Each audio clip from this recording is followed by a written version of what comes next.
Poisson do aço, né, geralmente 0,13. Por que isso? Porque eu não coloquei aqui, né, mas o sigma y, ele depende do coeficiente de Poisson aqui, ele é função, ele é função do coeficiente de Poisson, então para a gente calcular ele depois.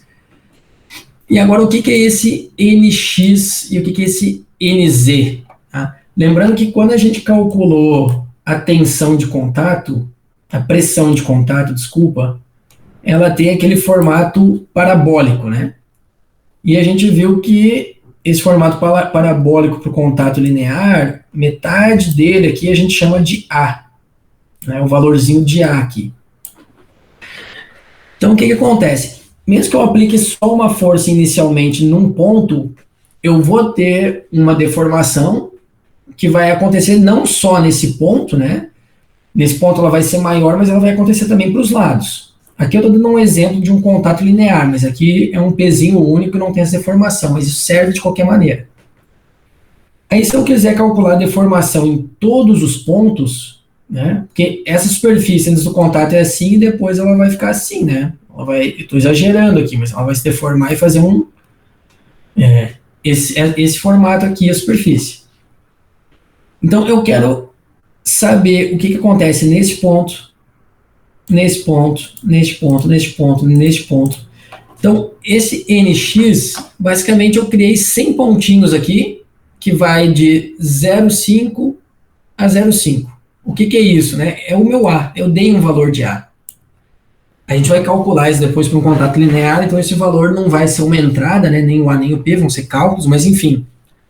É simplesmente o tamanho da superfície que está sendo influenciada por aquela força. Tá?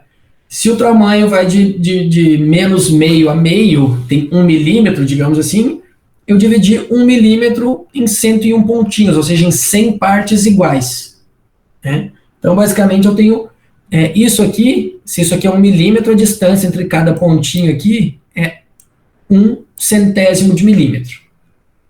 E por que isso? Quando a gente faz o cálculo numérico, a gente aplica uma carga, por exemplo, bem aqui no zero, né? E eu quiser saber o efeito dela num outro ponto aqui, eu tenho esses caras todos, digamos que, conectados. Eu consigo fazer essa análise. Então, esse Nx é só o tamanho que esse vetor aqui vai ter. Então, ele vai ter 101 pontos. O Nz, que é o tamanho que esse outro vetor agora na direção z vai ter, ele vai ter 200 pontos. Por que o Nx tem menos que Nz?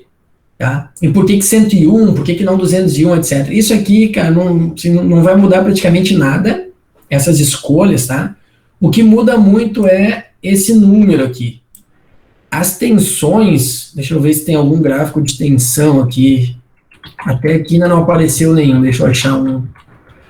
Aqui, as tensões, elas mudam muito rápido em Z. Esses gráficos também não são os ideais, mas as tensões, elas mudam muito rápido em Z. Tipo, bem na superfície, elas são super altas e depois já vão diminuindo bem rápido.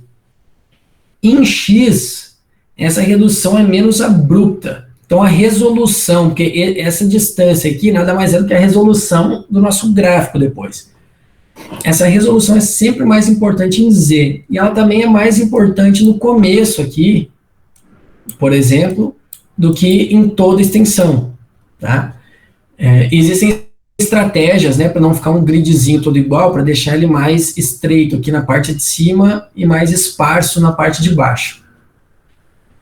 Aí, esse P é um carregamento unitário, chamei P de 1 aqui, vou substituir por um valor constante, pode ser qualquer número, né, qualquer coisa. E aqui tem um comando que, para quem nunca usou o MATLAB, é um comando bem simples. O que é isso aqui? Lim space, ou seja, vem de espaçamento linear.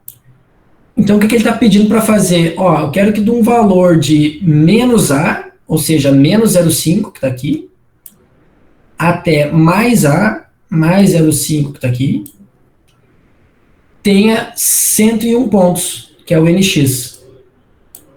Então, ele vai pegar e vai criar um vetor. É como se você viesse no Excel. Essa linha aqui é exatamente você vir no Excel e fazer assim, né? de menos 0,5 a 0,5 você tem um valor 1, 1 dividido por 101, que na verdade seria 101 pontos, né? Eu quero 101 pontos. Você faria 0,5 101 dividido, vai dar exatamente 101 pontos. Você pega e faz aqui, ó, eu vou de menos 0,5, o próximo vai ser menos 0, vai ser igual a menos o primeiro dividido por 101, vai ser assim, 0,5 menos, vai ser A1 menos isso. Vai ser isso menos isso. E aí, basicamente, você vai fazendo isso, ó. Ele pegou tudo, não, tem não. Então, quando eu chegar lá no 101, se eu não fiz besteira aqui, quando a gente pensa rápido e não planeja, geralmente a gente faz, eu fiz besteira aqui. O espaçamento não é esse, mas eu estou querendo criar um vetor que vai de menos 0,5 até 0,5. Vários pontinhos, menos 0,5, menos 0,49, menos 0,48, 0,47, até o final. Isso aqui eu acho que é só dividido por 10, né? 0,5. É que ele tá travando, professor. Ele tá dividindo o anterior, entendeu? Você tem que travar. Não, perfeito. Tem que pôr 0,5 aí ou travar o A1. Tem que travar esse cara aqui. Mas ainda assim, vamos ver se vai. Chegou quase até o 0. Tem um 2 aí ainda que está errado. Mas basicamente o que isso faz, dá para ver que eu não uso Excel, né?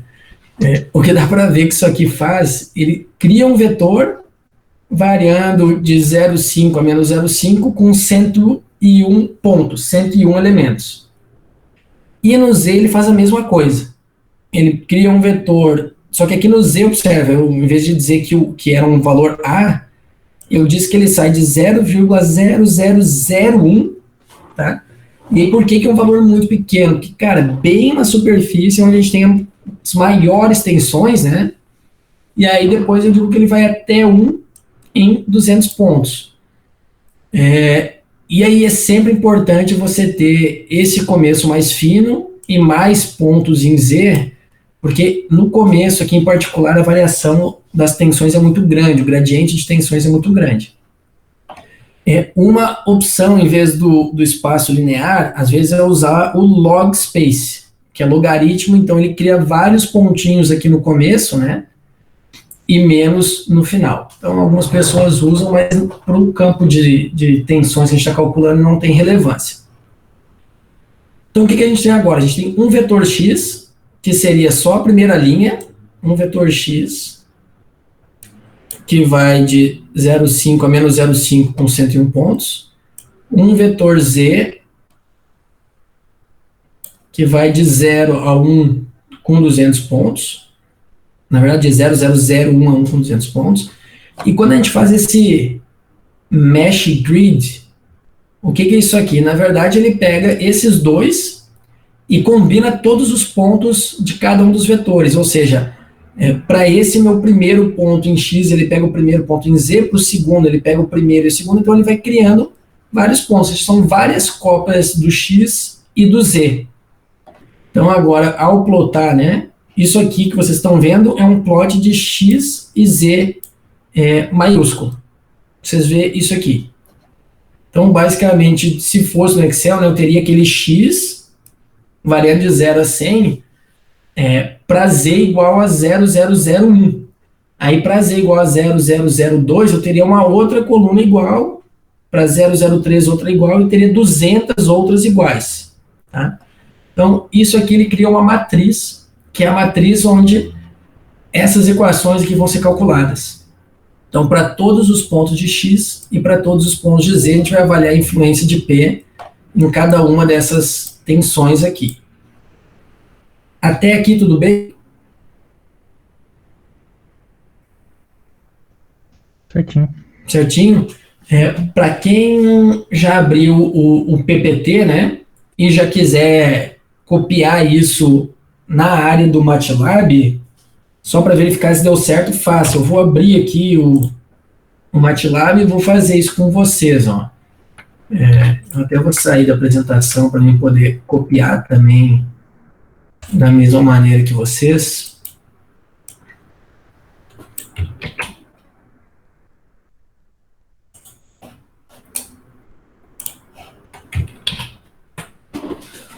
Então, alguém aqui não tá com o MATLAB ainda, não conseguiu abrir? Não conseguiu baixar, quero dizer. Eu baixei, mas o meu computador está trabalhando com outra. Com outra simulação? Deixei ali trabalhando bem. Mas depois eu mexo, né? Tá. Isso aqui mais é para quem realmente não está habituado, tá? Então, eu copiei isso aqui. Quando você abre o MATLAB, ele provavelmente vai abrir com essa tela aqui, que é a tela padrão de funcionamento dele, onde em cima tem um editor. E aí o que você põe aqui, se você clicar em salvar, ele vai pedir, qual que é o nome desse exercício. Eu vou colocar, sei lá, exercício 1. Aí uma coisa, para quem não está acostumado a usar, não pode ter acento, ser cedilha ou espaço no nome do arquivo. Tá? Então vocês podem observar, eu posso fazer exercício 1, underline, aula 03, mas eu não posso pôr um espaço, tá? Senão ele não roda o programa. Aí, assim, como que a gente roda o programa? Tem várias maneiras. Uma é só clicar nesse run aqui, que ele vai rodar tudo, ó. Se eu clico aqui, pronto, ele rodou. Aí, o que vocês podem ver? O X, se eu clico na variável, ele aparece, tá? Ele é aquilo que eu estava tentando fazer, variando de 0,5, de menos 0,5 em 101 pontos, até 0,5 positivo, né? Então, aparece essa janela do editor, para mim só aparece o comando window, né? Só aparece esse comando window aqui. Então você vai aqui, ó, home, layout, e põe o default. O teu deve estar o command window only. Põe esse default aqui.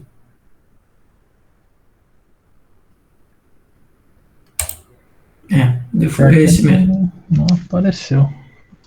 Não apareceu? Não. Mas essa parte de cima aparece para você. Sim, eu fui até o layout ali, default, cliquei no default e continua aparecendo só o command window aqui. E não tem mais nenhuma janela embaixo aqui? É uma janela única que você está vendo? Não. Estranho. Eu acabei de clicar em command window only. Será que se eu tenho que dar um new aqui, script, uma coisa assim? Dá um new. Dei, isso. Eu dei um new script aqui e apareceu o editor. Maravilha. Tá? E aqui, depois para rodar isso aqui, né, pode ser só na opção editor rodar, de maneira mais fácil. E se tu selecionar, por exemplo, um pedaço só do algoritmo e quiser rodar só isso aqui, ó, clear all, né, que é limpar tudo, tu pode selecionar e apertar a tecla F9. Ó, observa que ele limpou tudo que estava aqui no histórico. Não tem mais nada. Aí se eu quiser pôr tudo de novo, eu posso selecionar o resto, F9, apareceu tudo aqui. Então ele criou esse vetor X que vai de 1 a 101, e aqui ele não sei porque ele não está aparecendo os valores máximos e mínimos, geralmente aparece também. Mínimo, máximo, e fica bom, fica didático. Então dá para ver o Z, por exemplo, que varia de 0,1 expoente menos 3 ou 1 expoente menos 4 até 1 com 200 pontos. Então essa é a primeira parte e é tranquilo. Agora vamos para a segunda parte aqui. Eu vou apresentar assim mesmo, que eu acho que vocês vão ver melhor e dá para mim mexer. Por que eu peguei essas equações, tá? Se vocês pegarem qualquer outro livro de tribologia, o pessoal vai ensinar dessa maneira. Primeiro chega nessa aqui, que é para um contato infinitesimal, para depois ir para o maior. E aí eu vou começar por aqui para facilitar, mas depois a gente chega para o contrato completo.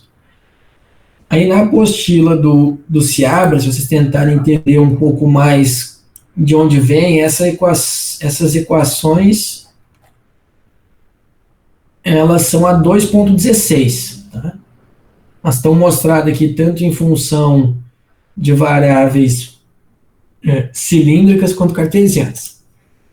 Aí eu só copiei aqui as equações, recortei da apostila, joguei para cá, e aí, cara, agora é muito parecido com o Excel, tá? Como que a gente resolve isso aqui? Eu já mostrei que o x e o z agora, né, é o nosso x e z grandão, que o único valor de x grande, talvez seja legal mostrar isso aqui, ó. Se eu pegar agora e fizer assim, um x grandão, e ler ele, né, apertar o F9, olha o que vai acontecer aqui embaixo. Ele é uma matriz que vai de menos 0,5 até 0,5, mas com 200 linhas. Tá vendo? Assim como o Z, ele vai ir aqui de menos 1,000,001 até 1, e com 101 colunas. Tá? Porque esses dois juntos formam aquela figura ali que eu mostrei daquela matriz, que eu acho que eu devo ter feito um plot XZ, mostrando só pontinhos, né? Eu acho que é assim que mostra. Aqui ele fez coloridaço, mas está tudo certo. É esse monte de pontinhos aí que a gente tinha visto antes. Essa parte que não importa, mas enfim, vocês entenderam, né? O que é o X aqui e o que é o Z. Eles são todos esses valores. Agora, o que a gente faz para aplicar essas equações? Para facilitar, a gente pega e cria uns termos prontos aqui, tipo, observa que em todas as equações o denominador é o mesmo, é x ao quadrado mais z ao quadrado, né? Então eu criei um termo aqui chamado denominador, que é x ao quadrado mais z ao quadrado. Simples, tá? E isso aqui é idêntico à maneira que vocês fazem no Excel, exceto por esse pontinho aqui, tá? O que é este ponto? Então, eu acho que é mais fácil eu explicar com um exemplo aqui no próprio MATLAB. Ó. Se eu vou criar aqui uma matriz de 3, ponto e vírgula 333, ponto e vírgula 333. Então, isso aqui é uma matriz 3 por 3, né, aqui embaixo, ó, quando eu dou o F9, e todos os valores 3, ok? Agora eu vou criar um B igual a 2, 2, 2. Isso. E aí, se eu rodar o B, né, selecionar e apertar F9, aparece aqui o 2, 2 e 2. Aí, qual que é a diferença, por exemplo, se eu multiplicar B vezes A? Observa que B vezes A me deu só 3 valores. E esses valores aqui é uma multiplicação de matriz, né? O B, então, é esse primeiro valor aqui, né? Vezes 3, que dá 6, mais o primeiro valor vezes o segundo, mais o primeiro valor vezes o terceiro. Então, dá 6 mais 6 mais 6, 18. Isso aqui é uma multiplicação normal de matrizes. 18, 18, 18. Observe a diferença se eu ponho um pontinho aqui na frente. Se eu ponho um pontinho na frente do B, em vez de ele fazer a multiplicação e somar, ou seja, resolver uma matriz, ele só multiplica os valores, sem fazer essa soma final. Tá? No MATLAB, sempre que eu tenho uma matriz, né? Porque o X é uma matriz, o Z é uma matriz, todos com 101 por 200, e eu multiplico um pelo outro, se eu não pôr o ponto nessa multiplicação, ele vai apresentar, por exemplo, o determinante ali, a resolução dessa matriz. E a gente não quer. O que a gente quer realmente é que cada ponto, né, tipo x ao quadrado, cada ponto seja multiplicado por cada ponto e que no final a tua matriz tenha o mesmo tamanho desse x ou desse z. Ela vai continuar ali 101 por 200. Então, é sempre obrigatório, quando a gente estiver trabalhando com vetores ou matrizes e não como escalares, utilizar o ponto antes de qualquer operação matemática que não seja subtração ou soma. Se você for multiplicar, elevar ao quadrado, logaritmo, expoente, divisão, tem que ter um pontinho, tá? Se esse teu valor aqui for um vetor ou uma matriz. E é o nosso caso, tá? Então, beleza. Até aqui, ok?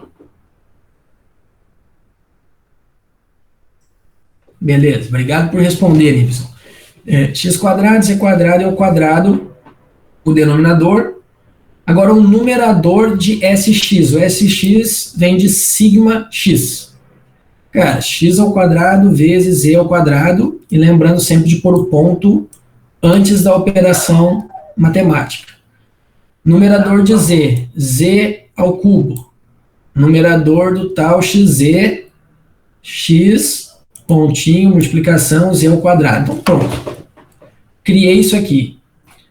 Agora, para fazer o cálculo das tensões propriamente dito, eu só faço, ó, o sigma XX, tensão X, ela vai ser menos 2 vezes P sobre π. Observa que todos esses valores aqui não tem o pontinho na frente do cálculo, né? Porque isso aqui tudo é um escalar, é um valor único. 2 é um único, P é um valor único que vale 1 e o π é um valor único. Vezes, aí sim, ó, aqui dentro do parênteses, o numerador do x dividido pelo denominador, aí você tem que usar o pontinho, né, para você manter o tamanho da matriz e não fazer nenhuma operação matricial, que é o que o MATLAB faz por padrão. Então, essa equação aqui nada mais é do que essa. Eu imagino que seja simples de perceber.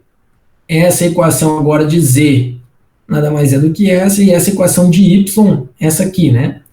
Então, Y é uma relação para o estado plano, uma relação de sigma x mais sigma z vezes o coeficiente de Poisson. E aqui de novo, né? Poisson é só 0,3, então você não precisa desse pontinho aqui. E a da tensão de corte também, que é essa terceira, não está em ordem. Só coloquei os valores. Então, eu vou pegar e copiar tudo isso aqui, jogar nova, eu vou apagar até esse exemplo que eu dei aqui com A e com B, vou jogar aqui para o MATLAB, é onde ele vai fazer agora o cálculo das tensões, tá? Vou voltar aqui para o PPT, e agora, e por fim, o que é importante? A gente não está interessado em saber sigma x, sigma y, sigma z. O que a gente quer saber, no final das contas, é isso aqui, ó. Tensão cisalhante máxima. Ou a tensão de von Mises, que em Portugal eles chamam ali de octaédrica. Agora, para calcular a tensão máxima, né, cisalhante, eu preciso saber as tensões primárias e secundárias, né, máximas aqui. E aí, como que a gente faz isso? A gente faz o cálculo aqui, que para o estado plano de tensão, para saber essas duas tensões, é simples. Você pega sigma x mais sigma y sobre 2, enfim, faz isso que está aqui. É importante, aqui, ó, tudo que está em y, tá? Deixa eu fazer melhor isso. Tudo que está em y aqui nessa equação, na verdade, no nosso exemplo é sigma z, porque essa equação eu peguei de outro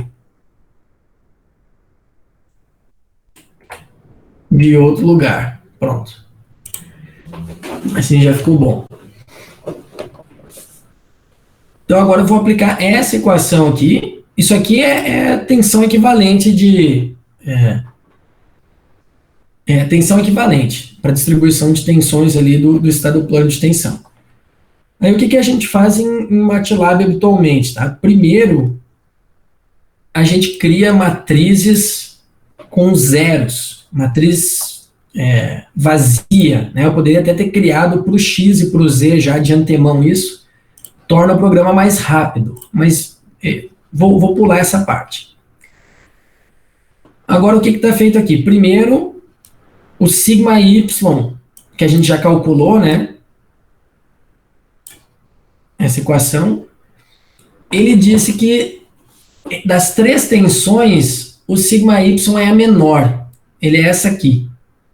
Tá? E o que isso significa? É que para a gente calcular a tensão de Tresca, a gente tem que pegar a máxima menos a mínima sobre 2. Então a gente sabe que o sigma y é mínima.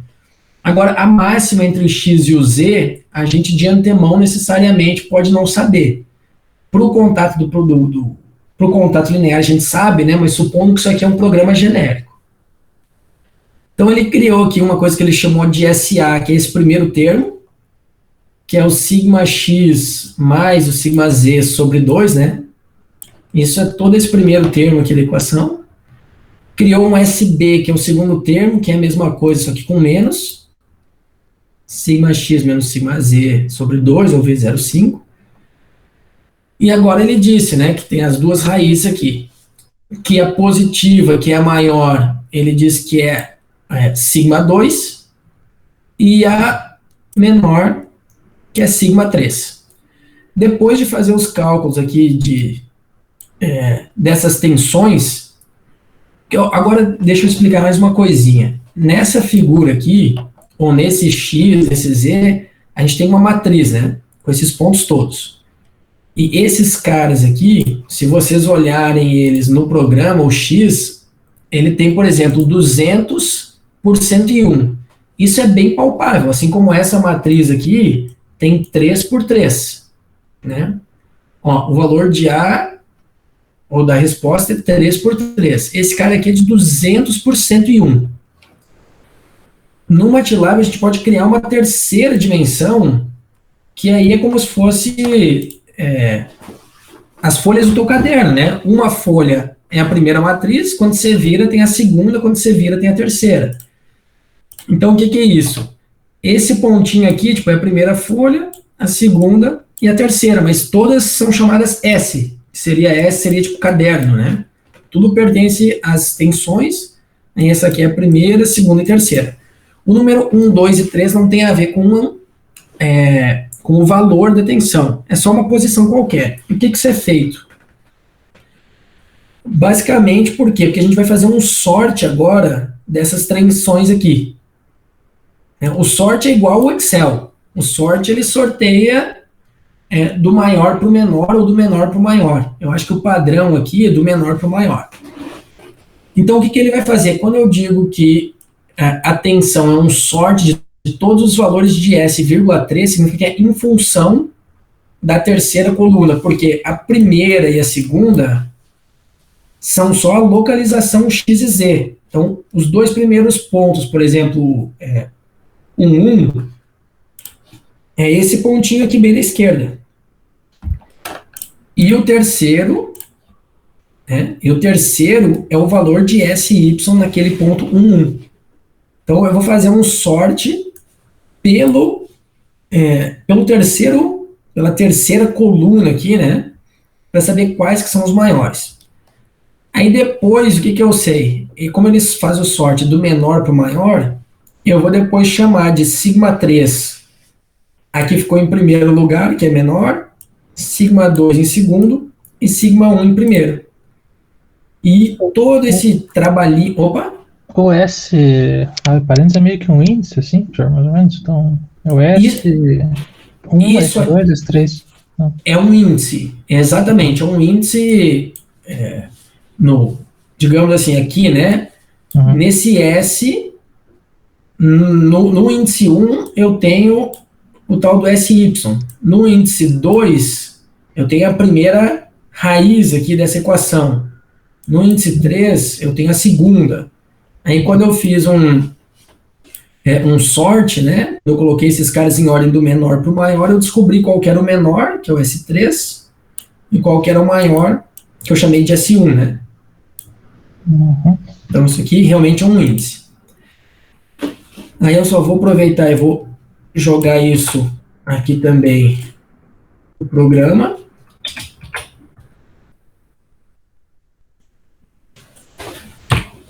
E aí sim, agora eu posso calcular também as tensões, né? T1, T2, T3, que seria as tensões, a máxima menos a mínima, e depois as intermediárias, apesar de que o que nos interessava vai ser essa mesmo, que vai ser S1 menos S3, pensando em tresca, né? Depois S1 menos S2, que não vai ser a máxima, mas enfim, são as tensões cisalentes principais, e S2 menos S3. Se eu tiver interesse em aplicar o critério de tresca, né? Que leva em conta todas as tensões principais, aí essa equação é isso aqui. Raiz de S1 menos S3 ao quadrado, S1 menos S2 ao quadrado e assim por diante. Então eu vou copiar esse cara também. Eu vou jogar eles para cá. Cara, e aqui acabou. Então, não é pouco, né? Se a gente for olhar assim, são da linha 1, com várias que eu pulei, né? Que eu dei 2 espaços, mas até a linha 50 vai. Para fazer o cálculo de todas as tensões, né? E conseguir ver elas num sistema bidimensional, igual está sendo mostrado nessas imagens de baixo. Então, isso aqui é o cálculo, e como vocês viram, cara, é muito parecido com a maneira de escrever as equações, para quem não está habituado com o Excel, com a diferença de que para criar um vetor você tem essas opções aqui, que facilitam, né? Para transformar esses dois vetores únicos numa matriz, né, que liga esses dois, que faz um mesh com esses dois, também tem um comando específico, e em particular essa questão do ponto aqui, quando a gente está trabalhando com vetor ou matriz. É a única diferença. Tá? Depois de ter isso tudo aplicado, a gente pode simplesmente fazer o plot, né, para ver como vão ficar esses gráficos aqui. Aí eu vou copiar e colar um deles aqui, vou copiar e colar esses aqui, só para mostrar para vocês, e eu vou mostrar o que significa cada um.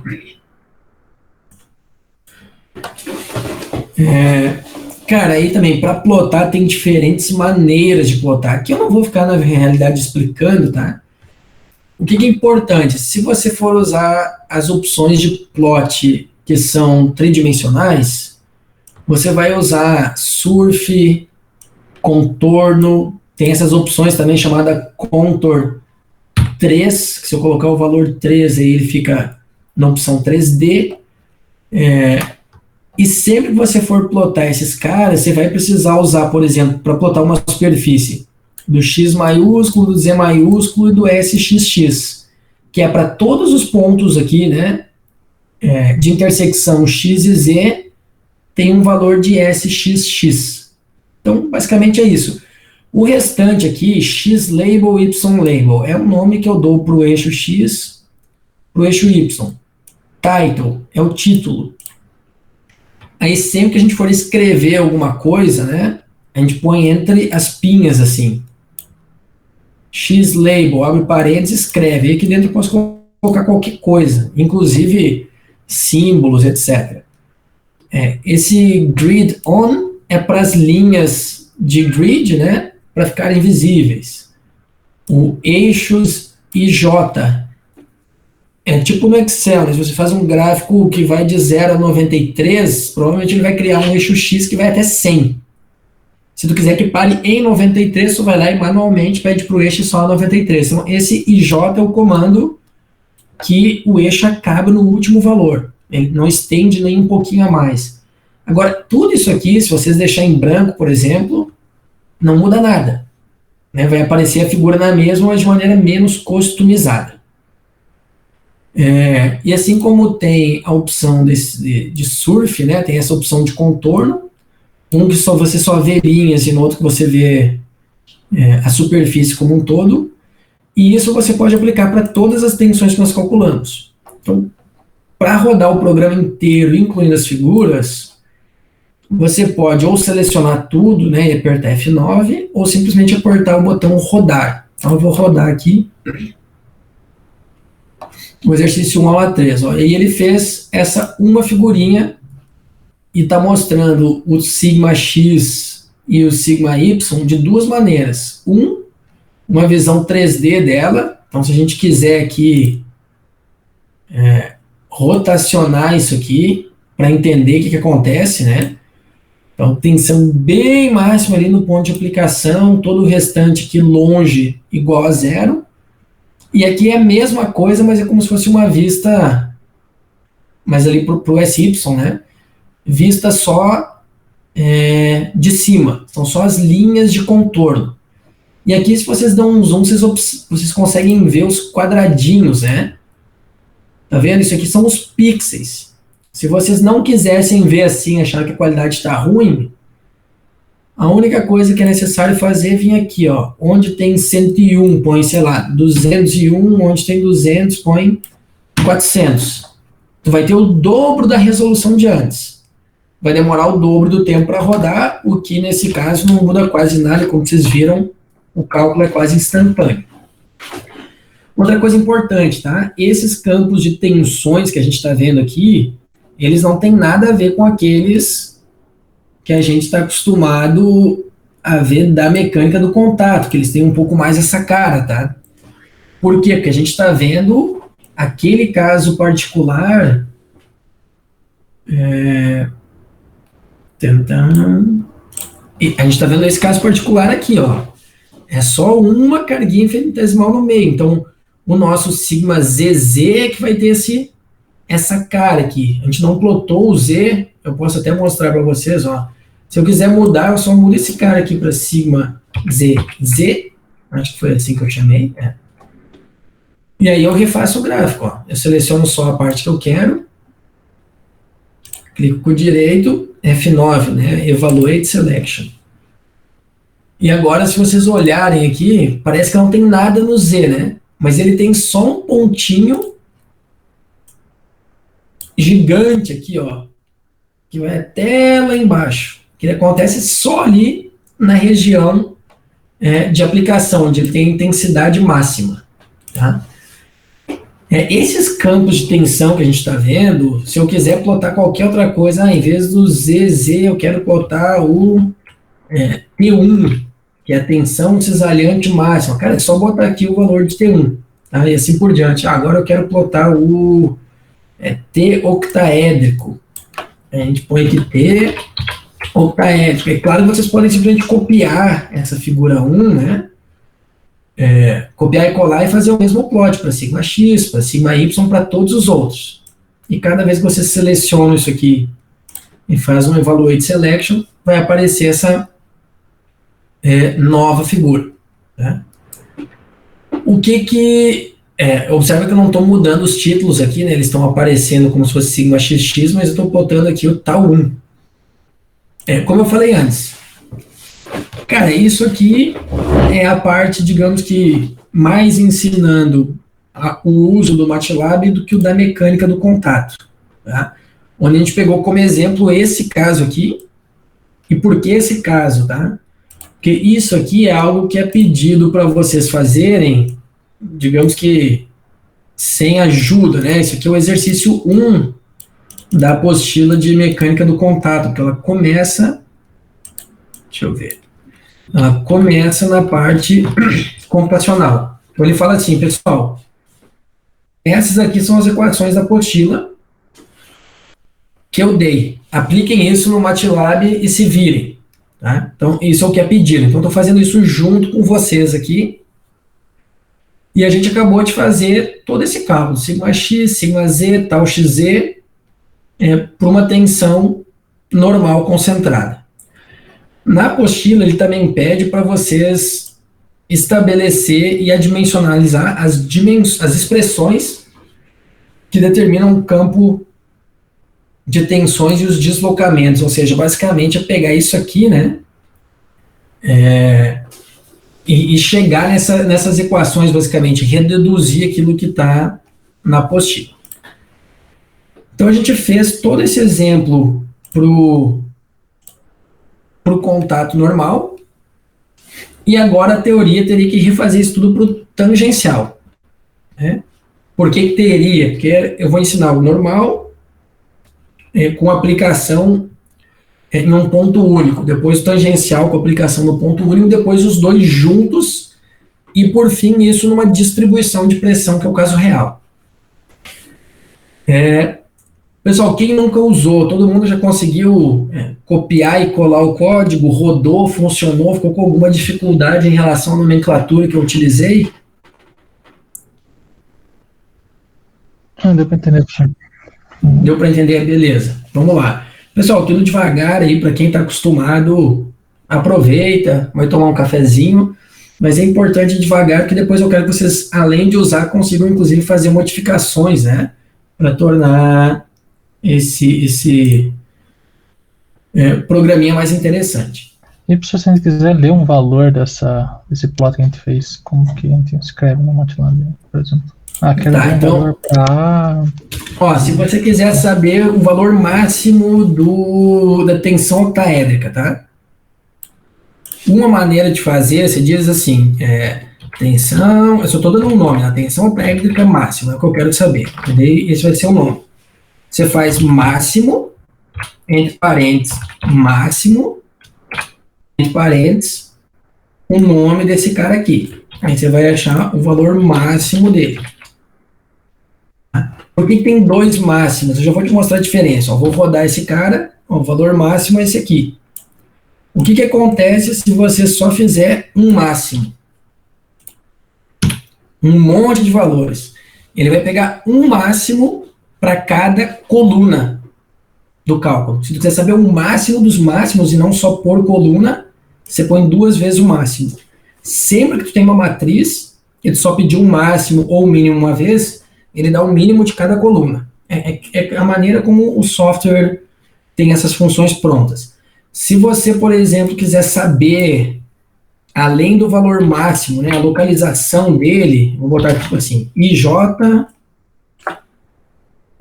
find, tensão octaédrica maior do que... Qual que era o valor máximo, que eu não lembro? Ou maior, igual... deixa eu ver um valor aqui. Para fora o próprio... que você apagou, né? Eu eu apaguei, mas ficou salvo aqui. Eu chamei aqui, ó. OCT máximo. Aí quando você usa dessa maneira, não sei se eu coloquei certo, de novo, ele está achando todos os maiores iguais. Então, observa que tem várias linhas com valores, né, da linha 1 a 101. O que acontece? Deve ter uma coluna inteira, que é a coluna bem onde foi aplicada, em que todos os valores são iguais. Aqui, ó, tá vendo? Não é aqui, porque aqui é muito pequeno, provavelmente a última. Da 1 a 101, com todos desse tamanho. Aqui tudo negativo. Tensão octaédrica máxima.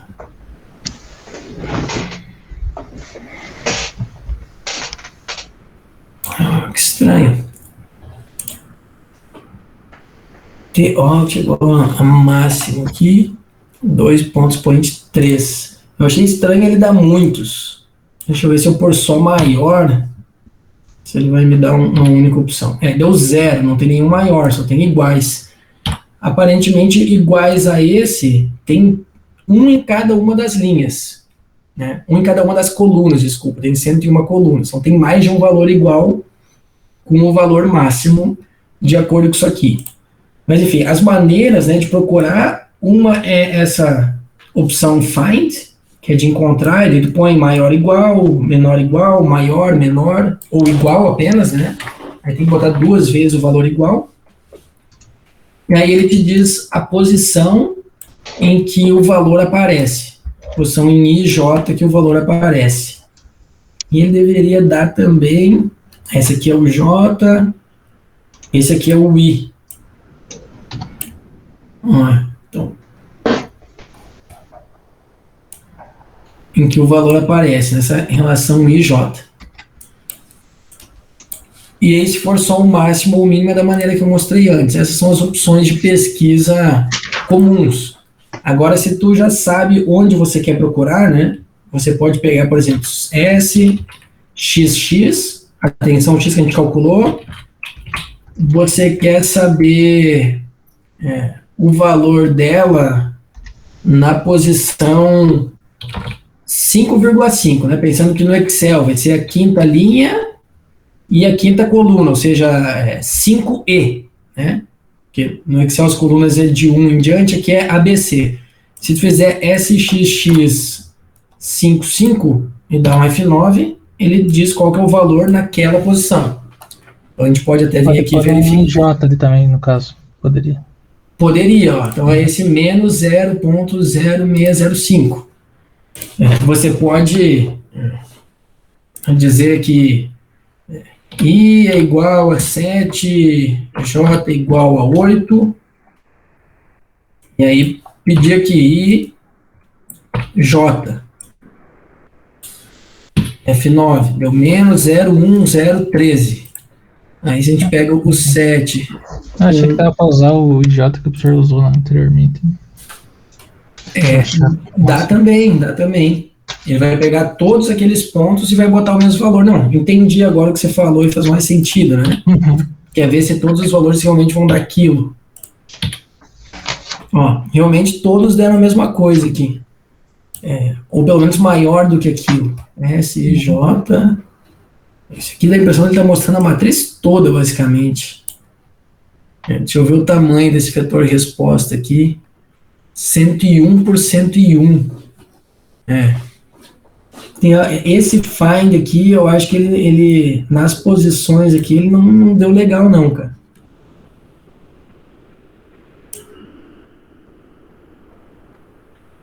Ele basicamente está mostrando 101 por 101 opções, que é ter todas as opções do tamanho de X na superfície.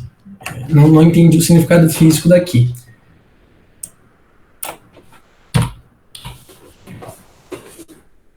Até aqui ok, gente? Ok. Tá. Sequência aqui.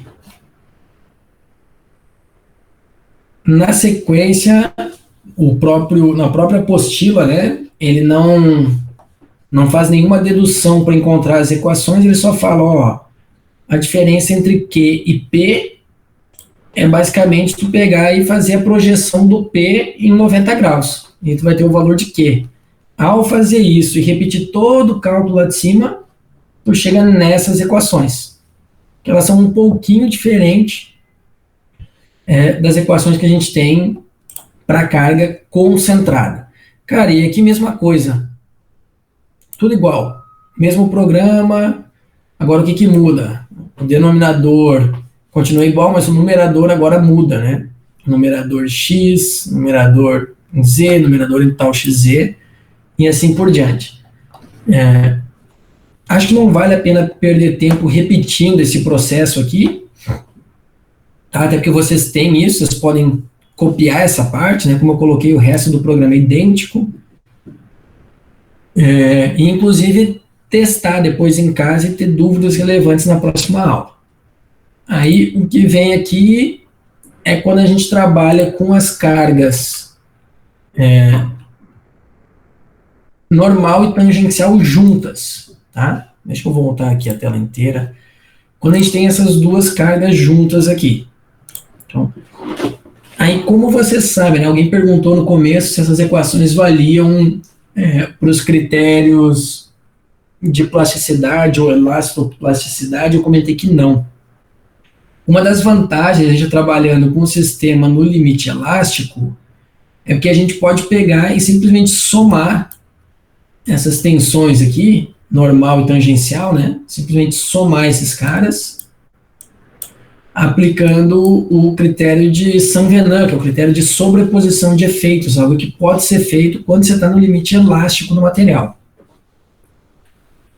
E aí, se vocês observarem o que essa parte aqui, olha, ela é sempre igual, né?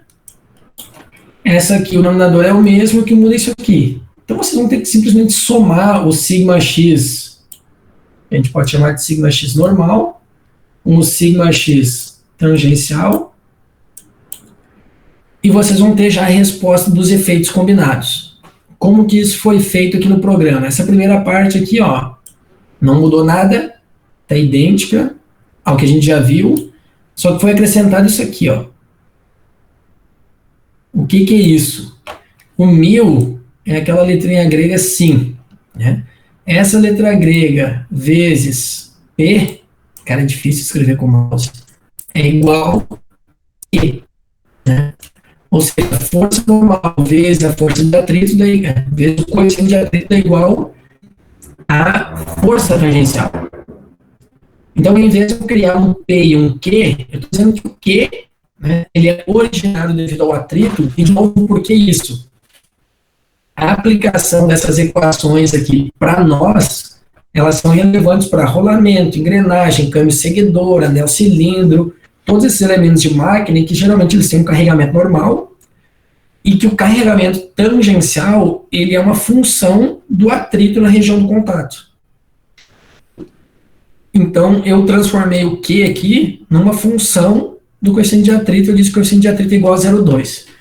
Isso também é legal fazer, por quê? Porque a gente viu na aula passada o efeito do atrito de maneira simplificada, usando aquela tabela, e agora aqui a gente vai poder verificar exatamente o efeito do atrito nas tensões.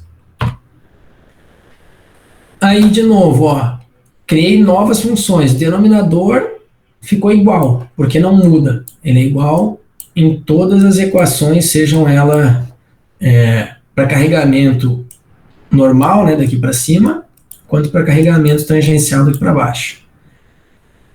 Aí depois o que eu fiz? Eu disse que o numerador do sigma x é x ao quadrado vezes z, que eu tenho aqui, e o numerador do sigma x para a parte tangencial, eu disse que ele é o coeficiente de atrito vezes x ao cubo. Por quê, né? Se eu multiplicar menos 2p vezes isso, é a mesma coisa que esse meu 2q aqui. Então, eu já tenho basicamente o mesmo resultado. Então, eu simplesmente somei no numerador este cara com este cara. Esse cara com esse cara e assim por diante. E aí, observa, cara, todo o resto do programa é idêntico. Tá? Então, a parte mais difícil inicial é aquela de você calcular todas as tensões, definir qual que é a maior para menor, para saber qual que é sigma 1, 2 e 3, e calcular a tensão máxima de cisalhamento considerando esses critérios. Depois fica tudo igual. Né? E ficando tudo igual, quando você aplica agora aqui o programa, o que é interessante? Deixa eu ver se tem comparações aqui. Aqui é uma comparação. Olha que bacana. Quando eu tenho só... Isso aqui eu peguei uma tensão cisalhante, pelo nome não é a mesma. Eu vou pedir para vocês fazerem, então. Mas o que eu quero dizer? Quando a gente pega a tensão normal em Z, se eu só tenho uma força normal, o máximo dela que está aqui agora, nesse momento, ó, aqui está o ponto máximo. Ele não está na linha do zero. Né? Ele foi deslocado para a direita. Tá? E o valor dele também está maior, porque agora eu tenho a influência da força de atrito na tensão normal. E, cara, isso é importante, porque é muito comum a gente pensar que por ter um carregamento normal, a gente só tem que ter tensão normal ao contrário, né? Mas não é assim. Então, mesmo para a tensão normal aqui, que seria o sigma ZZ, o atrito altera a distribuição de pressão sigma ZZ. Tá? Então, vocês podem ver, ela vai ficar maior em magnitude e vai vir um pouco para a lateral aqui, nesse campo de tensões. Até aqui tudo igual, nenhuma mudança. Talvez o que eu não tenha sido muito didático aqui é que eu estou usando sempre o mesmo nome para as variáveis, tá? Então vocês vão ter que fazer um programa separado só para força normal, um só para força tangencial e um com elas juntas, porque em todos eles a gente chamou de numerador SX, e para cada uma tem uma equação diferente, tá? Aqui eu juntei tudo numa coisa só, mas se vocês quisessem ter isso separado de maneira interessante, vocês podem fazer assim, chamar esse cara de NSXN, né, de normal, numerador SZ normal, tal XZ normal, enfim, faz todos os cálculos, mas aí tem que transformar tudo aqui em SXXN, tudo N, né, colocar um normal na frente de tudo. Quando chegar nessa segunda parte, colocar o Q na frente de tudo, né, ou a letra T de tangencial na frente de tudo. E aqui, vocês não precisam criar nada disso, né? Simplesmente na hora de fazer o cálculo do SXX, XX total, né, você só fala que é SXXN mais SXXT.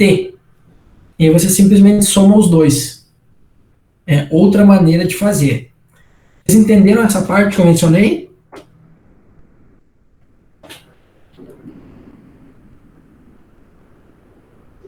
Foi clara a explicação? Uhum. Tá? É que aqui eles estão construídos como, assim, 3 programinhas separados, né? Mas talvez seja mais interessante ter os 3 no mesmo. Poder dizer só que o atrito é 0 quando só quer avaliar um, ou dar o valor de Q quando só quer avaliar o outro, e ter tudo programado junto. Então é uma opção.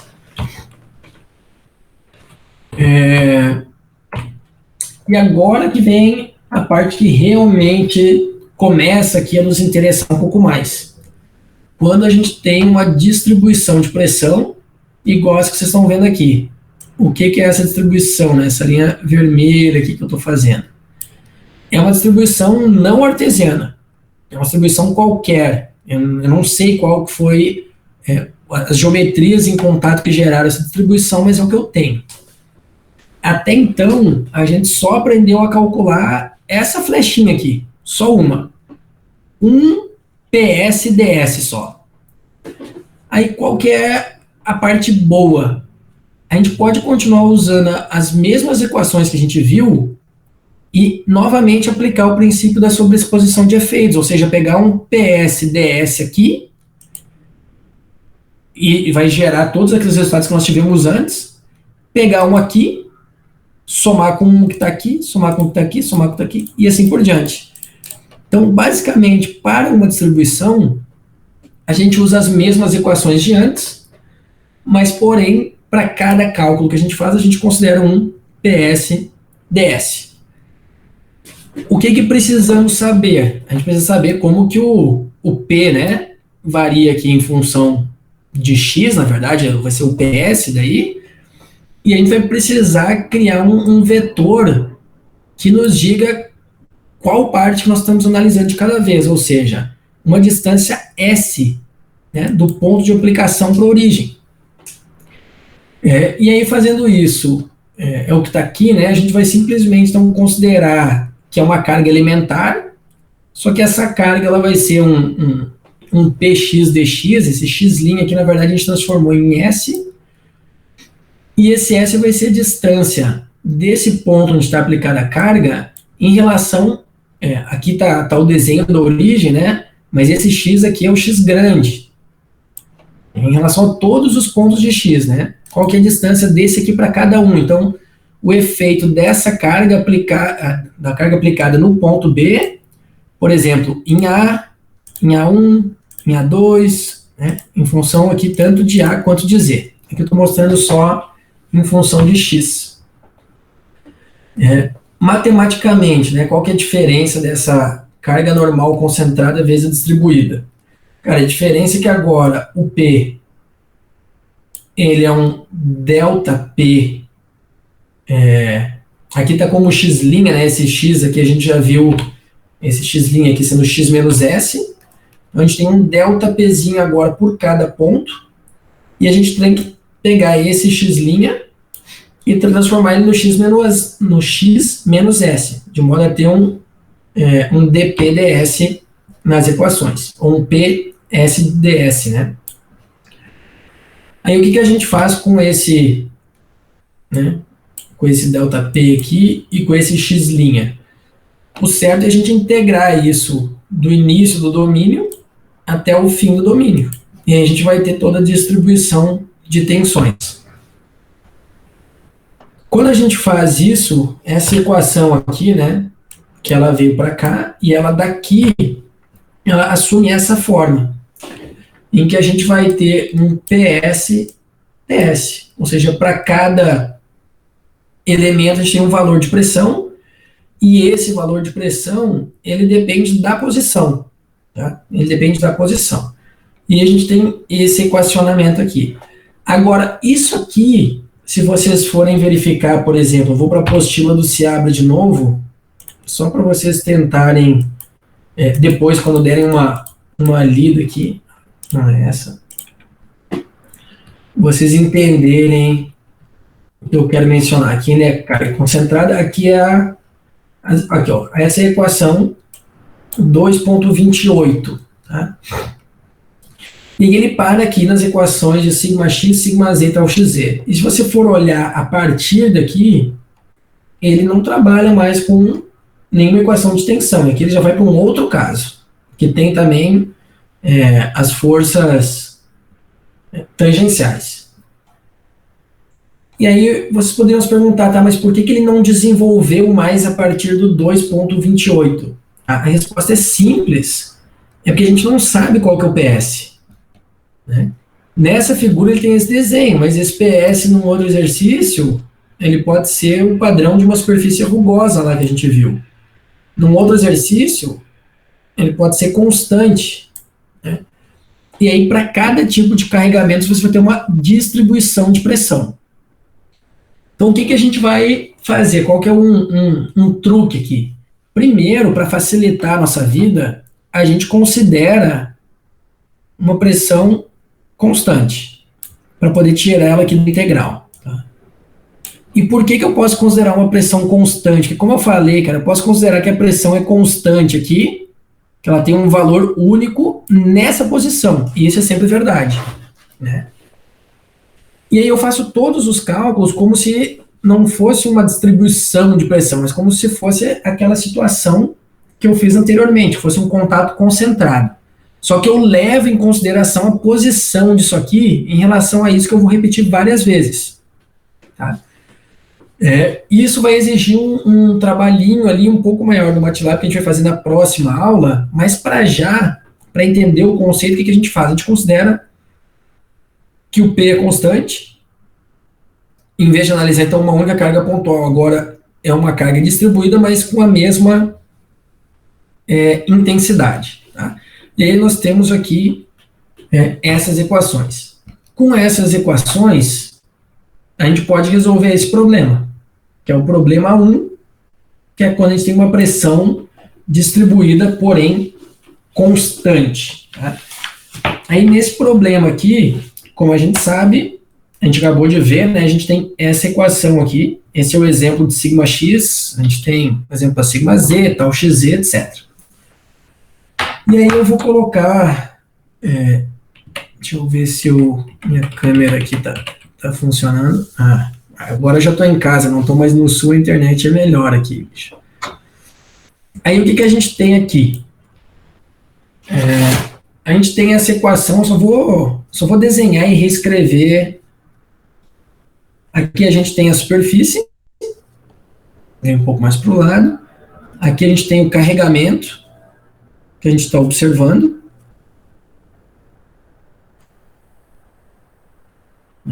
Esse carregamento com uma carga constante aqui, denominada como P. E essa superfície aqui, né, após o carregamento, ela vai se deformar mais ou menos assim. Essa deformação aqui, ela é simétrica, né? Eu vou ter A dos dois lados. E tem aqui onde termina esse carregamento, essa parte aqui, desse efeito adicional de carga, principalmente em contato elástico, o José vai ver com detalhes com vocês também. Eu tenho essa parte C. E aqui é o meu eixo x, né? Aqui é o meu eixo z. Aqui é o meu eixo z. A equação que nós temos aqui é σx igual a menos 2z π integral. Eu já vou colocar aqui, ó, de menos a até a, porque essa equação aqui é genérica, né? Eu estou aplicando para esse caso específico. O que eu vou fazer também? Eu vou jogar o meu valor, eu vou fazer isso num próximo passo. Aí eu tenho aqui, PS vezes, né, a pressão, o x menos s quadrado ds, isso tudo aqui dividido por x menos s ao quadrado mais z ao quadrado. Aí, como P é constante, então a pressão não muda de menos A até A, eu posso tirar ela para fora da integral e ficar com menos 2zp sobre π. A única coisa que mudou.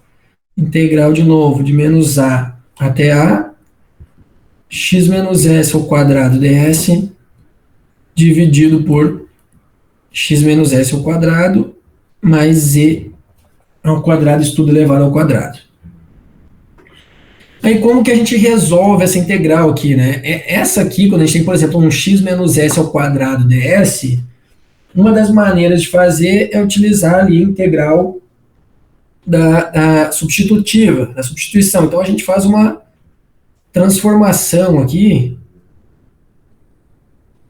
em que a gente simplesmente tem que x menos s, eu vou chamar de y, por exemplo, né? Estou dando um nome qualquer, e aí derivando isso aqui, né, dos dois lados, a gente vai estar trabalhando em relação a s, eu vou ter que ds igual a menos dy.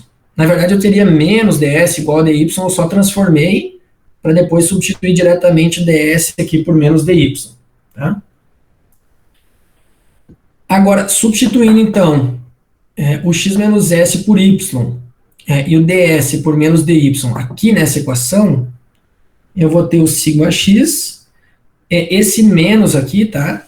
Esse menos aqui, eu já vou transformar num mais, por causa desse menos aqui, que vai estar multiplicando tudo, então eu vou ter o 2zp π, e essa integral aqui, ela vai estar agora de uma maneira bem mais simples para fazer, y quadrado dy dividido por y ao quadrado mais z ao quadrado.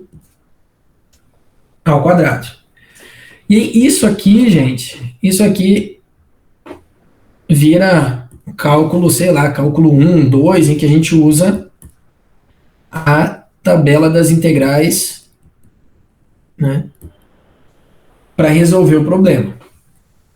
Ao fazer isso, né, para resolver essa parte aqui, a gente vai ter, né, que essa resolução ela é um A tangente de y sobre z dividido por 2e menos y, que vai multiplicar duas vezes y quadrado mais z quadrado. E agora o que a gente já pode fazer, né? Substituir novamente deu uma travada aqui, o x menos s por y, né, e o ds por dy. Então, fazendo novamente essa mudança aqui, a gente vai chegar num tan de x menos s dividido por z, isso tudo sobre 2z. Eu não estou cortando caminho nenhum, tá? E isso aqui de novo, menos, né, o x menos s dividido por duas vezes x menos s ao quadrado mais z ao quadrado. E isso tudo, né, no limitezinho aqui de menos A até A. Então, agora o próximo passo seria substituir o valor de S por A. Mas aqui ainda dá para trabalhar um pouco melhor, né? Isso aqui já um pouco melhor trabalhado, ele ficaria aqui um 2Z P π. Aqui a gente vai com a tangente de x menos s sobre z dividido por 2e. Estou colocando essas equações, mas eu já vou mostrar como eu cheguei nelas, pelo menos. Né? Tem gente que faz isso aqui com uma facilidade gigante, não é meu caso. X menos s vezes z, né? Então eu estou multiplicando tudo por z em cima, então vai ter uns valores aqui que vão aparecer cortados depois. 2x menos s ao quadrado mais z ao quadrado. Cara, resolvendo isso aqui, finalmente você vai chegar numa equação um pouco mais simples aqui. A tangente, observa que eu ainda não substituí, tá? Isso aqui tá tudo ainda de menos a até a. A tangente de x menos s sobre z menos x menos s vezes z dividido por x menos s ao quadrado mais z ao quadrado. Então, essa aqui é a equação final. Alô? Certo, travou aí a câmera, não sei se... Pois é, travou. Eu vou...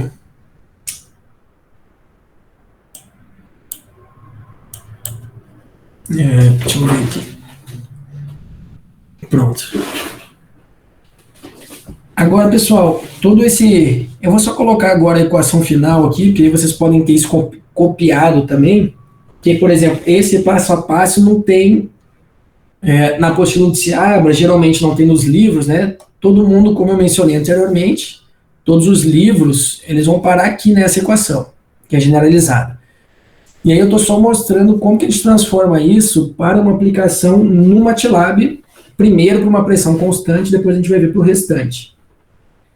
Então isso aqui eu consigo transformar, agora já substituindo, tá, o valor de A no lugar do S, que isso vai de menos A até A, eu vou ter o P sobre π, e agora isso aqui vai ficar uma coisa grande, né? Primeiro eu substituo o valor negativo de A, estou indo de menos A até A.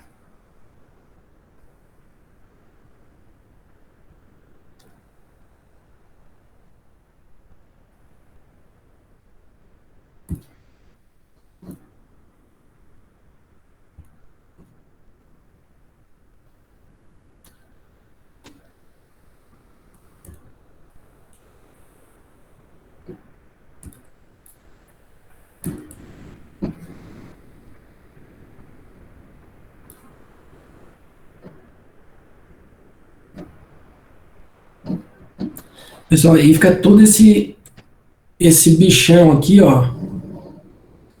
A equação que a gente tem que jogar no MATLAB. Tá?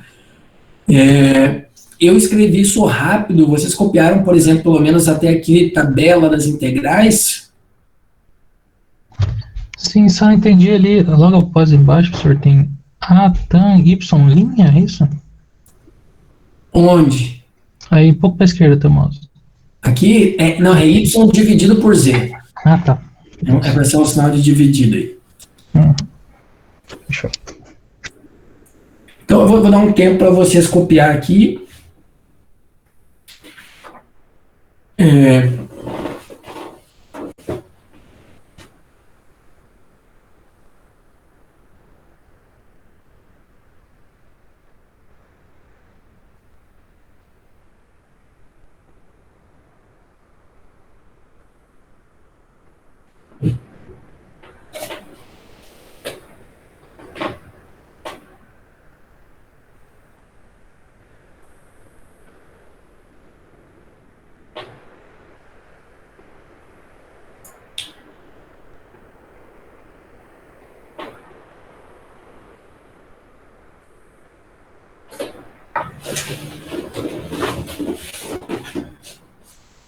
Quem for terminando, avisa, por favor.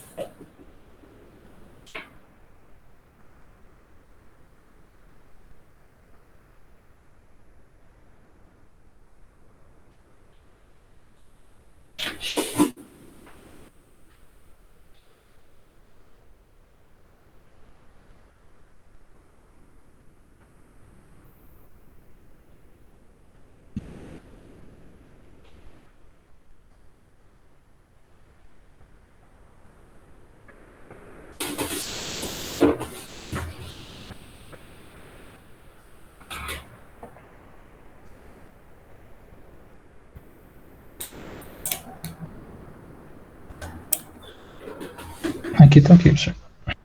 Tá.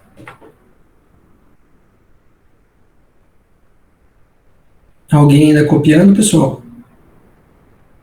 Pra mim tá ok também. Então, outra coisa que eu vou mostrar, eu, por exemplo, esse cálculo aqui eu fiz à mão, e só para essa equação, mas para mostrar para vocês o procedimento, mas, por exemplo,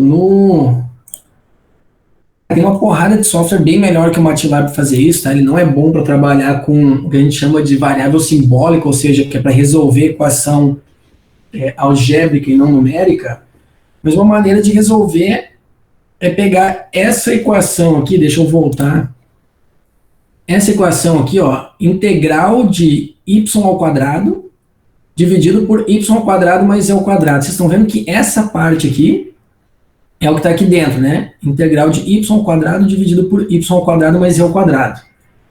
E isso aqui eu estou integrando em função de y. É dy, isso aqui significa, né? Isso tudo dy.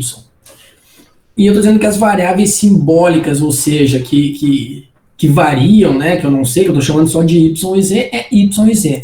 Cara, basta fazer isso aqui, né? No MATLAB que ele já te dá essa resposta aqui de baixo. Uma maneira de resolver, eu não sei se ele vai resolver isso com essa facilidade aí. Eu vou abrir um novo aqui. A gente copia, lê isso daqui. Eu só vou dar limpar a partezinha aqui de baixo e fazer um Evaluate Selection. Agora vocês vão ver que, ó, e aí ele já chegou na solução. Eu vou ter que, peraí, deixa eu pegar essa. Ele já chegou nessa solução aqui, ó, a tangente.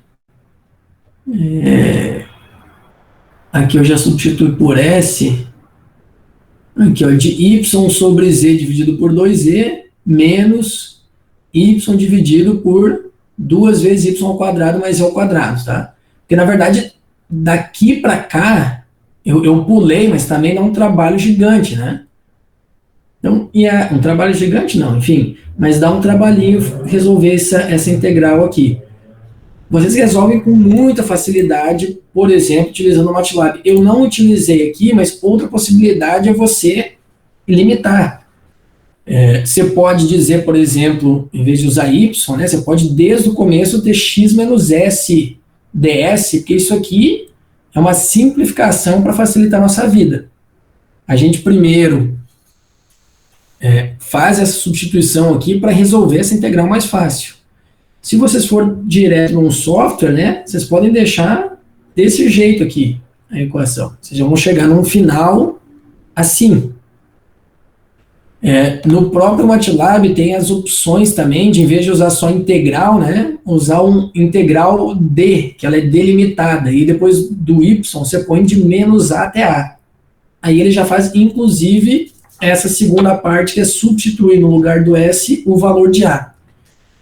Então, as alternativas, né, para vocês fazerem os cálculos integrais antes de chegar nessa equação, aí cada um usa o que achar melhor, né? E eu creio que o MATLAB seja uma das opções menos usuais para resolução de integral com com variável simbólica, algébrica.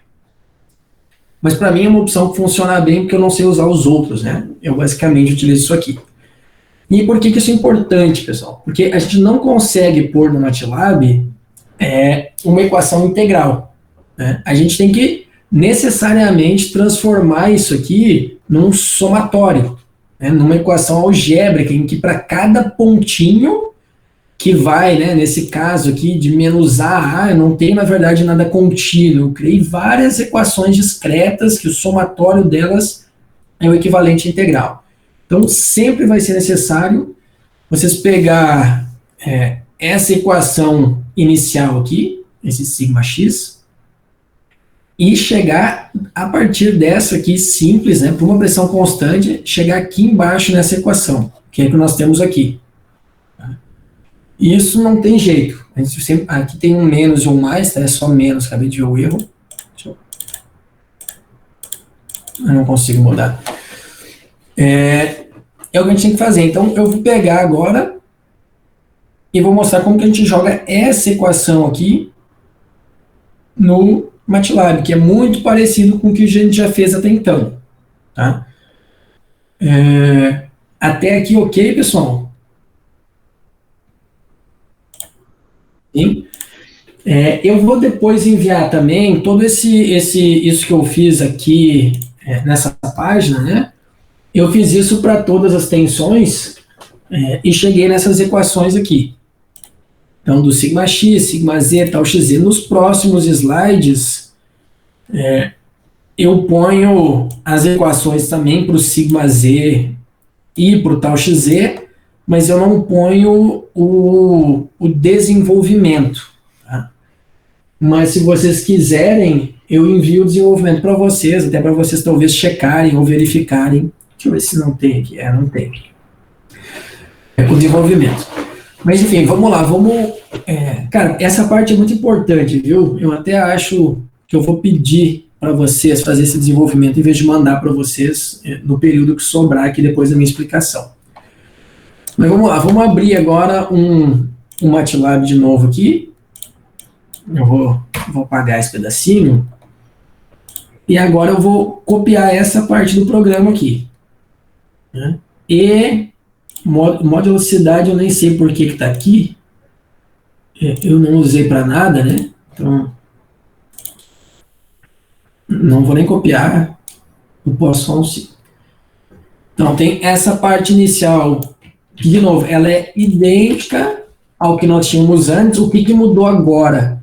Esses dados aqui, de menos 2 até 2 do x, é desse exercício, tá? Isso aqui é um exercício do livro do Johnson, em que ele diz, considere A variando de menos 2 a 2, P igual a 1, x, né? Não A, desculpa. O x de menos 2 a 2, o A igual a 1 e o P igual a 1. Então, ele faz essa consideração.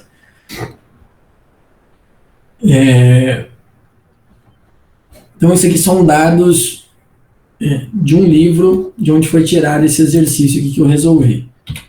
Aí depois, no próximo slide, o que nós temos? Cara, eu tenho esse SXX, que se nós olharmos, né, ele é exatamente essa equaçãozinha aqui de cima, que é aquela que a gente fez junto agora. Então, talvez seja melhor mostrar assim aqui, para ficar bem claro.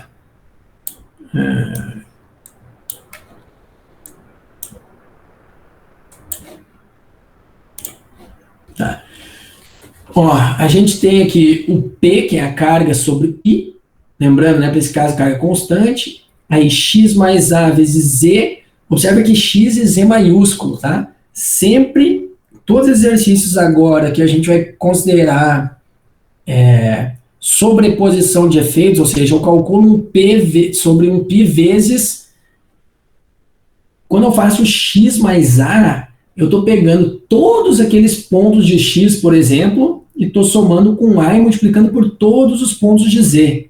Depois eu estou fazendo tudo isso com menos A, né, primeiro lado direito, depois o lado esquerdo. Então é sempre o x e o Z maiúsculo aqui que eu vou utilizando. Então eu pego essa equação aqui, x mais A vezes Z sobre x mais A ao quadrado, mais Z ao quadrado, menos x menos a vezes z dividido por x menos a ao quadrado mais z ao quadrado, lembrando sempre do ponto, né? Antes das operações de multiplicação ou exponenciais, aí mais tangente do x menos a sobre z menos a tangente do x mais a sobre z. A gente tem aqui a equação desse x, e eu vou, no final da aula, eu vou formalizar isso no e-mail, né? Mas eu vou pedir para vocês fazerem a mesma coisa, esse mesmo trabalhinho aqui, para o sigma z e para o tal xz. Vocês já têm a equação final, vocês têm que chegar, né? Então vai ser fácil fazer essa parte. E esse primeiro pulo, né, da integral daqui para cá, vocês podem usar o MATLAB como eu fiz, usando as variáveis simbólicas, que eu deixei também o código aqui em cima, né? Mas observa que esse jeito que eu fiz ainda não é o mais esperto, dá para fazer direto, dá para usar variável simbólica para resolver integral que é limitada, né, de menos b a aqui. Pronto, aqui tem as outras, vou aumentar de novo, deixar o MATLAB do lado, e aí tem agora a mesma coisa para o z e para o tal xz. Então eu vou só copiar essas tensões, depois que eu copiar, vou dar um tempo para vocês copiar também, para a gente plotar e ver se funciona. Ó, e aí depois, cara, do cálculo do sigma x, sigma z e tal xz, observa que eu falo, agora o resto é sempre igual, né? O sempre igual é que, assim, depois desse cálculo tem que calcular o SY também, que aqui não está calculado, pô, cacete. Tá? O SY, eu até vou colocar ele aqui também, no próximo quadrimestre, não esquecer.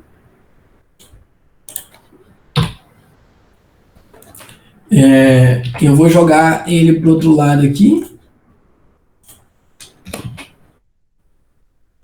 E tudo que vocês tinham copiado a partir do tal xz, lembra que isso aqui agora independe. Toda essa parte de baixo, inclusive plotagem, né? Ela já não depende mais da maneira como vocês executaram os cálculos. Então, seria copiar tudo e jogar aqui para baixo. Então, tá feito. Cara, ao fazer isso, se eu não fiz nenhuma besteira nesses copy-paste aqui, a gente deveria conseguir gerar esses gráficos aqui. Eu até vou colocar SXX... SZZ, eu vou criar uma outra figura aqui, vou fazer um plot.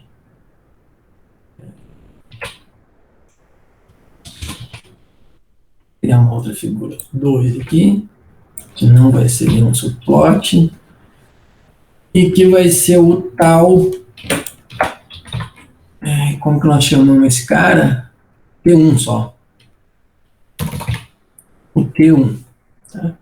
Então, os títulos aqui estão todos errados, tá? Tensão cisalhante máxima, tensão, aqui tá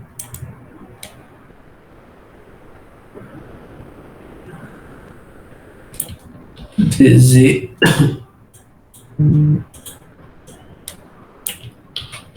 SZZ, SXX, tá? Aqui tensão normal SZZ e aqui tensão normal SX, tá? Fechou. Eu vou rodar para ver se vai funcionar. Ele pede para salvar, né? Eu não quero salvar, eu só vou rodar assim. Deu errado aqui, né? Deixa eu dar tem um clear all no começo, não. Pode ser isso.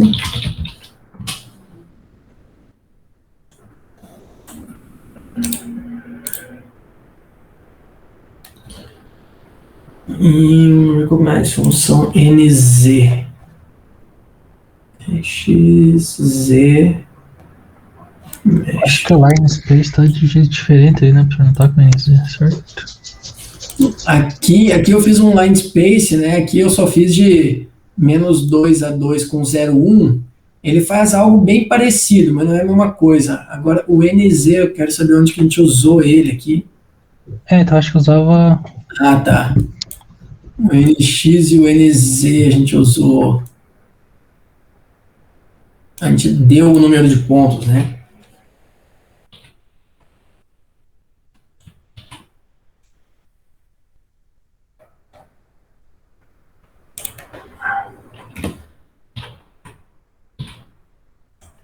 Ó, o NX e o NZ tá 41 o número de pontos de ambos. Eu já vou explicar o que eu fiz, ó.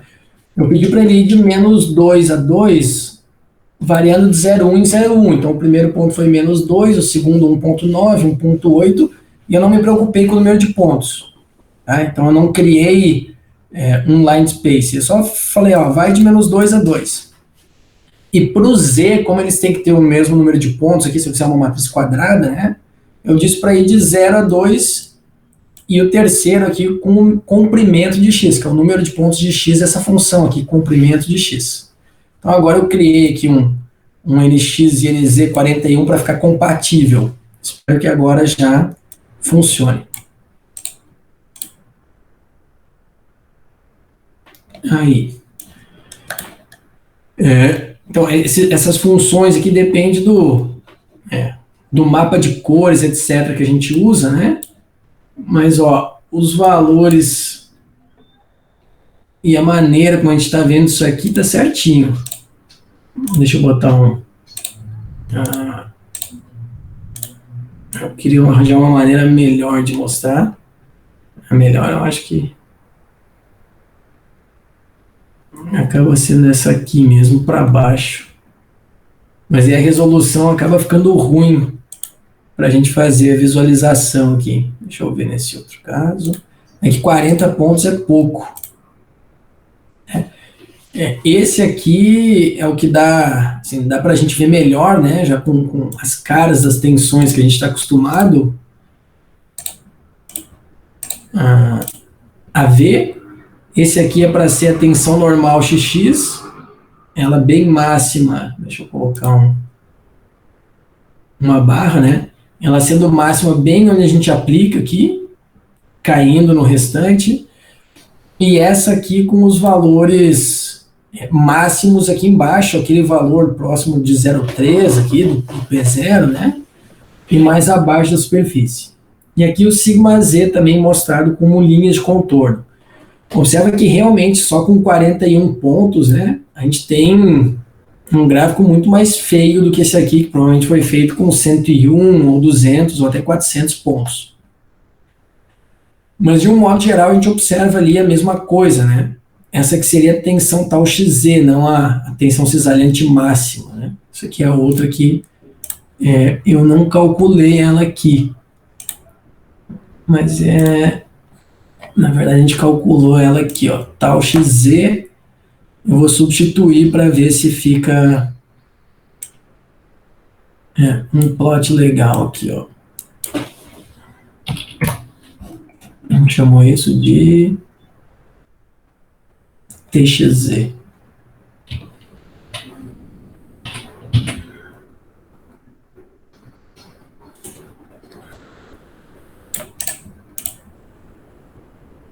Ó, essa figura aqui é o equivalente a esta figura aqui, tá?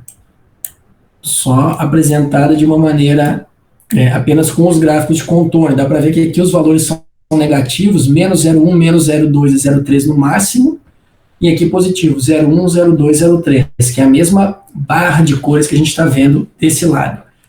Esse gráfico aqui é tensão normal SX, que é o equivalente ao que a gente está vendo aqui, valores muito maiores, bem pertinho do centro, né? Vou colocar de novo a visão XY,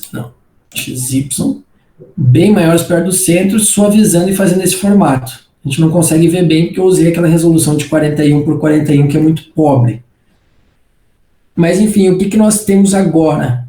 Né? Até aqui a gente tem um algoritmo, basicamente, né? um programinha, que ele calcula todas as tensões e que ele plota a distribuição de tensões para qualquer tipo de distribuição em termos de comprimento e intensidade, desde que ela seja constante. Tá? A gente não viu como fazer isso quando o P variar, e que é algo que a gente vai usar muito, né? Que em Hertz ele varia, ele é aquela parábola, e tudo isso que a gente está fazendo ela tem mais importância para o contato rugoso. Então eu vou fechar a aula de hoje fazendo o seguinte pedido, que eu vou fazer aqui e depois eu vou formalizar por e-mail, tá? Eu vou pedir para vocês, para os 2 primeiros exercícios que a gente fez, que é o exercício que tem o P concentrado. Então, o exercício aqui que tem o P concentrado, a gente fez o cálculo de todas as tensões, mas não fez o cálculo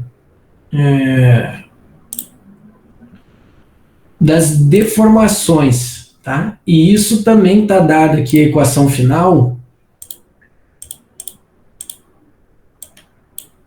aqui na apostila do Seabra, tá na primeira página ali, ó, que é os cálculos de UR e o θ. Então a gente pegou esses caras aqui e aplicou. Eu quero que vocês façam a mesma coisa para estes caras aqui, ou tentem pelo menos da melhor maneira possível. E aí depois a gente discute, não conseguindo, eu tento ajudar cada um e passo o que eu tenho feito sobre isso. Então, basicamente, o exercício 1 da apostila aqui, né, 1 e o 2, na verdade só o 2. O exercício 2, que é fazer isso para a força normal e para a força tangencial. A gente fez para as tensões e não fez para as deformações. Então, eu quero que vocês façam para as deformações. E, além disso, eu quero que vocês concluam esse exercício aqui, ó, de maneira completa, tá? Façam o algoritmo de vocês até o final, incluindo as plotagens, e cheguem nessas equações, tá? E cheguem nessas equações aqui. Então, são 2 atividades. É o cálculo dos deslocamentos na superfície para o contato concentrado, normal e tangencial, e o cálculo completo para as tensões normais distribuídas quando o P é todo igual. Na aula que vem, e aí seria legal já tentarem deixar umas figurinhas bacanas aqui também. É só mudar o palette de cor do MATLAB para esse aqui, por exemplo. E aí na aula que vem, o que eu vou fazer? Eu vou mostrar como que a gente sai dessa limitação do P constante para uma limitação não, mas para uma situação em que o P muda em função do A. Tá?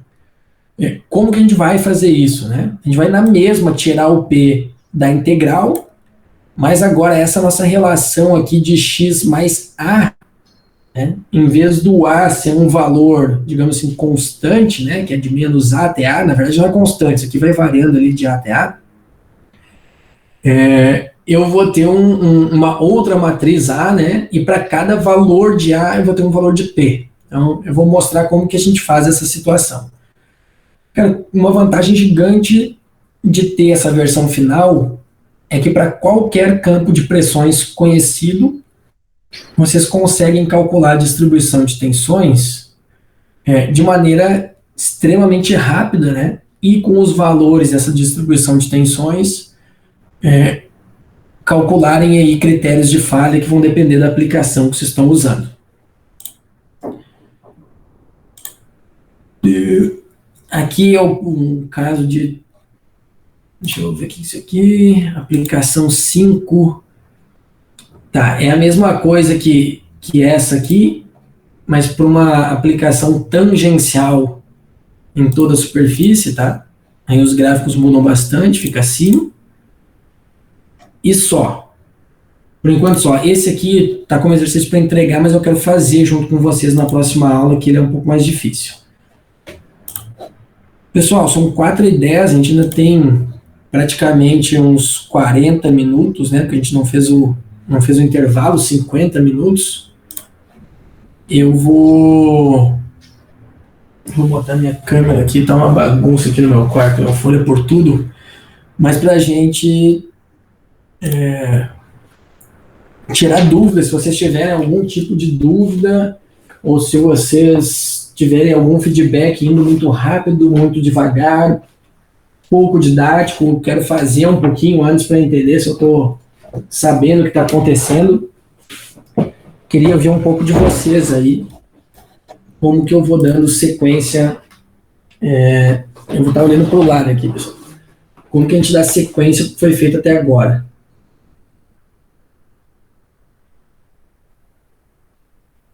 Professor, só uma pergunta. Manda. Ali quando tem o OP em função do DS, né, no caso, Uhum. não dá para fazer a integração numérica também? Dá para fazer integração numérica também. Deixar lá dentro lá da integral, né? Por que a gente não vai fazer isso? É porque a função do P, ela não vai ser uma função analítica. Quando a gente lembra das distribuições, deixa eu mostrar aqui a minha tela de novo. Canteiro. Então eu vou abrir aqui a aula passada.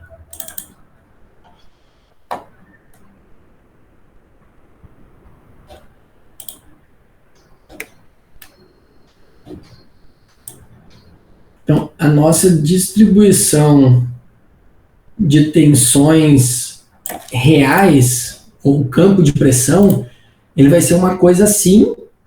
Aqui ainda é uma sinusoidal, mas o padrão, né, quando a gente medir a rugosidade de uma superfície e entrar com essa medição, isso não é uma função analítica, a não ser que tu use, sei lá, uma função polinomial de 20, 30 graus.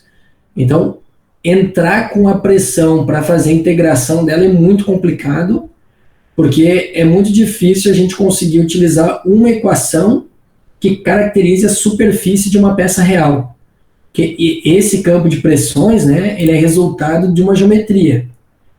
E essa geometria, aqui ela está bonitinha, uma onda sinusoidal, mas uma medição real ela é uma geometria muito complexa e difícil de representar matematicamente. Então, o único motivo é esse, pensando mais à frente ali, como resolver esse problema. Porque o que a gente está tentando fazer, né, é criar um embasamento teórico para resolver o problema do contato rugoso. Ok.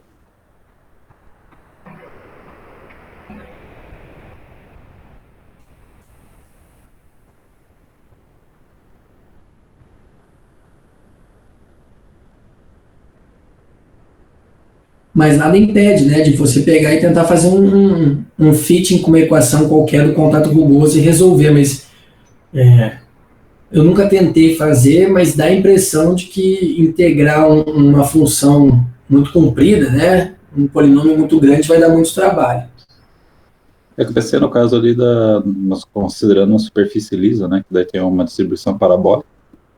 Para uma distribuição parabólica, eu imagino que seja bem mais palpável, né? Talvez mais simples do que calcular vários valores de pressão constantes e singulares e depois somar todos, que é o que a gente tem feito. Seria até legal, se você acredita que tem facilidade, né? Tentar empregar isso, que o exercício que eu deixei aqui, mas que eu vou fazer com vocês é exatamente esse. É aplicar o que a gente aprendeu para essa distribuição de pressão. Mas, na verdade, a gente ainda não aprendeu a calcular as tensões por uma pressão que não seja constante. Mas se você calcular considerando essa equação aqui, né, que é a equação que rege o P, e integrar isso, talvez seja uma alternativa mais inteligente do que essa que eu fiz. Talvez consiga o resultado analítico correto, né, do que uma integração numérica, mas... Isso, o seu erro certamente vai ser menor, né? Até porque eu uso uma discretização que a área de contato habitualmente ela tem... habitualmente é difícil falar, né? Porque se uma roda de 3 são 10 milímetros, se um rolamento é menos que 1. Mas a gente habitualmente está falando aí de dx aqui, né? Em torno de 0,1, ou dividindo a área de contato em 100 a 200 vezes. Então, eu imagino que o erro não seja tão grande, mas certamente tem. Uma distribuição parabólica acho que vai ser pequena. Só quando for que nem um contato rugoso ali, que tiver se for tentar descrever uma função, daí a coisa fica mais complicada. A gente até podia fazer um exercício, se você achar que a implementação, por exemplo, disso aqui é simples, né? É só multiplicar isso aqui por um seno, por exemplo, com umas 4, 5 ondulações nessa equação, que é a maneira como eu faço para criar um campo de pressão rugoso, né? E integrar também. E aí poderia comparar o mesmo campo P de entrada, né, com a solução numérica e analítica. Acho que ia ficar um trabalho legal, eu nunca fiz isso. Tanto é que eu desconheço completamente qual que seria o erro esperado nessas opções. Tem um programinha legal chamado Curve 2D, que dá para entrar talvez com a rugosidade ali, né? E daí ele faz ajustes e dá uma equação lá, uma função, né? Não sei, pode ser polinomial ou... Qual que é o nome? Acho que é Curve. Curva, né? 2D. Não sei se existe ainda, né? É uma boa. Mas eu imagino que uma superfície rugosa polinômio, sei lá, vai ter uns 10 graus, né? Tem muita inflexão.